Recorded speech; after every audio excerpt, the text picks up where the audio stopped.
Selamat pagi pemirsa, senang sekali berjumpa dengan Anda pagi ini pada seputar berita terkini. Berikut beritanya. Kesadaran kelompok muda, khususnya milenial terhadap isu-isu terkait lingkungan hidup seperti sampah, plastik, dan lingkungan secara umum sudah sangat tinggi. Bahkan banyak kelompok milenial aktif sebagai relawan lingkungan demi kehidupan yang lebih baik. Upaya menanamkan dan mengampanyekan tentang penyelamatan lingkungan perlu lebih banyak melibatkan generasi milenial. Pasalnya, pelibatan generasi yang lahir di antara 1980-an dan 2000-an dinilai perlu karena lebih memiliki kepedulian terhadap isu-isu terkait kelestarian lingkungan. Sebagai generasi muda, tentu saja kita harus peduli dan semakin kritis terhadap isu-isu lingkungan serta sosial yang ada di sekitar kita. Apalagi sebagai generasi milenial yang bisa dianggap sebagai generasi yang penuh potensi dan diharapkan bisa menjadi pahlawan yang mampu memberikan perubahan positif untuk Indonesia yang lebih baik dari segi lingkungan dan sosial. Peduli terhadap lingkungan menjadi pekerja rumah dan butuh kesadaran semua pihak. Kita semua harus mulai berkontribusi menjaga alam dan lingkungan hidup dari pencemaran sampah plastik. Indonesia kini menjadi negara kedua penghasil sampah plastik tertinggi di dunia setelah Cina. Oleh karenanya, pengelolaan limbah yang baik menjadi solusi dalam penanganan sampah plastik. Salah satunya melalui daur ulang sampah plastik menjadi produk baru yang bernilai tinggi. Kini, berbagai cara dilakukan untuk mengajak masyarakat Indonesia dalam pengurangan penggunaan plastik dengan segala dampak terhadap manusia dan makhluk hidup lainnya. Perhatian orang-orang di dunia tertuju pada sampah plastik.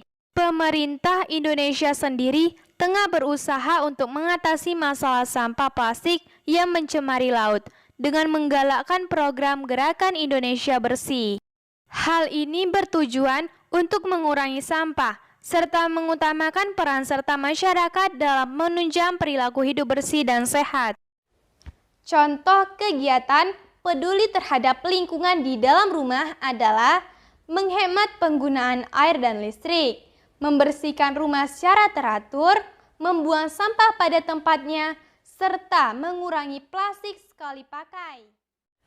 Contoh kegiatan peduli terhadap lingkungan di alam adalah kegiatan reboisasi di lahan gundul, pengadaan tempat sampah di tempat-tempat umum, mengurangi berpergian dengan kendaraan bermotor, serta tidak menggunakan bahan kimia pada tanaman. Semua orang tentu saja bisa menjadi pahlawan dengan cara-caranya sendiri. Dimulai dari hal-hal sederhana untuk membantu orang lain, itu sudah termasuk menjadi seorang pahlawan. Namun, tentu saja menjadi seorang pahlawan yang lebih memberikan dampak lebih besar terhadap lingkungan dan sosial tetap dibutuhkan oleh generasi saat ini. Selain itu, ada beberapa hal yang perlu kamu ketahui mengapa kamu perlu jadi pahlawan untuk lingkungan dan sosial yang ada di sekitarmu. Lalu, apa saja alasannya?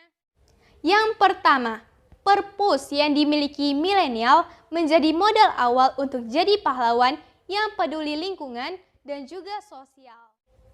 Yang kedua, data menunjukkan milenial sangat berpengaruh sebagai penggerak untuk peduli terhadap lingkungan dan sosial. Yang ketiga, menjadi pahlawan mudah karena bisa dimulai dari diri sendiri. Yang keempat, peduli lingkungan dan sosial bisa dimulai dari pemilihan brand produk yang sering digunakan.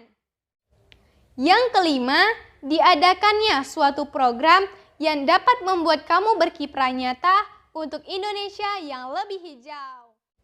Nah, ternyata ada banyak alasan yang bisa mendorong kamu menjadi seorang pahlawan untuk peduli terhadap lingkungan dan sosial, bukan? Jadi, tunggu apa lagi? Mari bersama-sama berkontribusi berbuat kebaikan dan berpartisipasi dalam program yang peduli terhadap lingkungan.